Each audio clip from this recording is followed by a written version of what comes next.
সেই ব্যাগটা যেইটা উনি প্যাক করছেন। এরপরে ঘুরতে ঘুরতে একটা জুতা, মানি ব্যাগ, শক্স আরো অনেক কিছু কিনেছিলাম। এরপরে কাউন্টারে গিয়ে বিল পে করে আমরা বেরিয়ে গেলাম। এতগুলা ব্যাগ টানতে টানতে বেরিয়ে দেখি বৃষ্টি থেমে গেছে, তবে একটা ছাতা কেনার দরকার ছিল, আর আমরা দীর্ঘদিন থেকেই কেসিপালের ছাতা ব্যবহার করি, তো চলে গেলাম কেসিপালের ছাতা কিনতে। কিন্তু অনেক জায়গায় খোঁজার পরেও খুঁজে পাচ্ছিলাম না তাদের শোরুমটা। আর এই হচ্ছে কলকাতার সেই ঐতিহ্যবাহী হাতে টানা রিক্সা।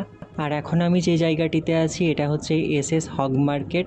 এটাকে একসময় হক সাহেবের বাজার বলা হতো, আর এই মার্কেটটা থেকেই এই নিউ মার্কেটের উৎপত্তি। অবশেষে কেসিপালের ছাতাগুলো পেয়ে গেলাম, আর এখানে বিভিন্ন ধরনের কালারফুল ছাতা ছিল, কিন্তু এর মধ্যে আমার এই দুইটা কালারই সব থেকে বেশি পছন্দ হলো, কিন্তু এর ভিতর কালো কালারের ছাতাটাই নিলাম। এরপর নিউ মার্কেটটা একটু ঘুরলাম, কিছু টুকটাক জিনিস কিনলাম। এই যে এই আঙ্কেলটা আমাদেরকে নিউ মার্কেটে সেই জিনিসগুলো দেখাতে নিয়ে যাচ্ছিল। আর অবশেষে 7 আপ খেয়ে আমার ভ্লগ শেষ করে দিলাম। আর হ্যাঁ, এই 7 আপটার দাম